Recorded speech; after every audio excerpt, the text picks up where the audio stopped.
আজকে সবাইকে প্রাণ খুলে হাসাবো, এটা কোনো রাজনৈতিক ইস্যু নয়। আমি সুন্দর একটি ভিডিও আপনাদেরকে উপহার দেবো, আশা করি ভিডিওটা শেষ পর্যন্ত সাথে থাকবেন। ফেরিওয়ালারা যেমন ঘুরে আর বলে চুরি বলে রাখবেন নাকি ভাই, এরকম বিদ্যুতের অবস্থা আমাদের হবে, আমাদের ঘুরতে হবে যে বিদ্যুৎ রাখবেন নাকি বিদ্যুৎ। শুনলেন জনপ্রিয় কণ্ঠশিল্পী মমতাজের মুখে, এখন অন্য একটা মজার ভিডিও দেখেন। এই অমানবিকতা অমানবিক কতটুকু শিক্ষিত লোকদেরকে আমরা চেয়ারে বসাই রাখছি, এই ভিডিওটা দেখলেই বুঝতে পারবেন। আরে তো জিবাটকে অনামিক শত চেষ্টা করে এত সহজ একটি শব্দ অমানবিকতা, এটা উনি বলতে পারেননি। আরে অমানবিকতা দেখুন, নাম বললে চাকরি থাকবে না। শালার মতো চুপ থাক। এরকম মুনাজাত জীবনে কেউ দেখেননি, একটু দেখেন। সবাই হাত তোলেন। শালার মতো মুনাজাত কর। এই লোকটি দলবল নিয়ে আল্লাহর কাছে মন খুলে বিচার দিচ্ছে, একটু দেখেন। আল্লাহ তোমার কাছে বিচার দিল। ওই দেখো রে কোনদিন মনে মনে খুবই শালা। ये सब क्या देखना पड़ रहा है। দেখেন এই ভদ্র মহিলা কি বলে। মাননীয় প্রধান পটুয়াখালী তৃতীয় 1300 জাতীয় সংসদে দাঁড়িয়ে পড়তেই পারছেন না। 20 মেগাওয়াট ক্ষমতার বিদ্যুৎ কেন্দ্র স্থাপনে শেখ কামাল সেতু মন্ত্রীর প্রতি কৃতজ্ঞতা। যেই দেশের একটা সংসদ সদস্য সংসদে দাঁড়িয়ে রিডিংটা পড়তে পারে না, এই দেশের কি করে উন্নয়ন আশা করেন? এই সমস্ত লোকেদেরকে যদি ক্ষমতার চেয়ারে বসান, দেশ তো এমনই হবে।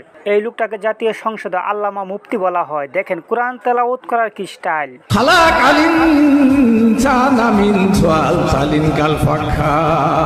সংসদের মতো পবিত্র স্থানে এরা কোরআন তেলাওয়াত করার চান্স পায় কেমনে?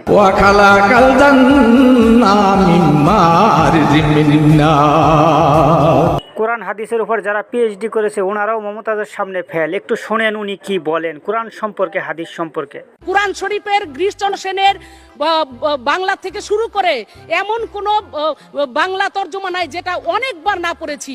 এবং শুধু তাই না, সিয়াসাত হাদিস, তিরমিজি শরীফ, মেশকা শরীফ, আবু দাউদ শরীফ, বুখারী শরীফ, মুসলিম শরীফ থেকে শুরু করে এমন কোনো খণ্ড নাই। আমি হজ করেছি, আমার মা বাবা সবাই হজ করে আসছে।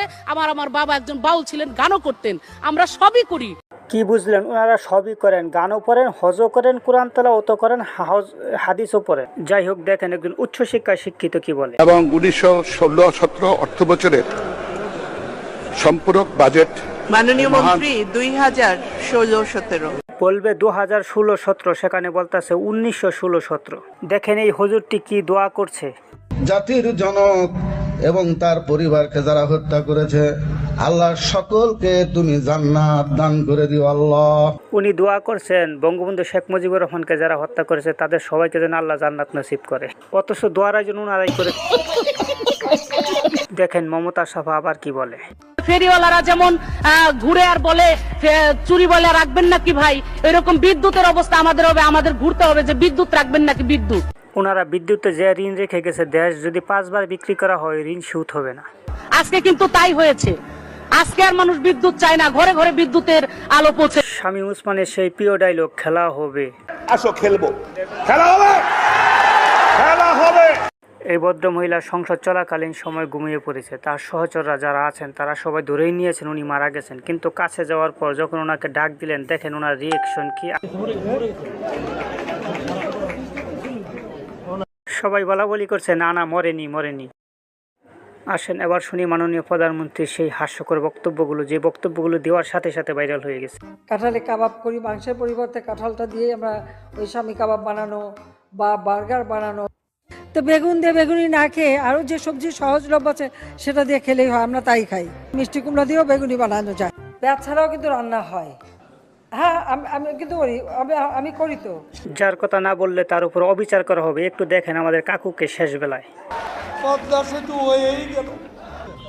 ভালো হয়ে যাও মাসুদ, ভালো হয়ে যাও, তোমাকে আমি অনেক সময় দিয়েছি। তুমি এখানে এসে আবার কি পুরনো খেলা শুরু করছো? তুমি কি কোনোদিনও ভালো হবে না? কেউ অন্যভাবে নেবেন না, আমি আপনাদেরকে শুধু একটু বিনোদন দেওয়ার চেষ্টা করছি।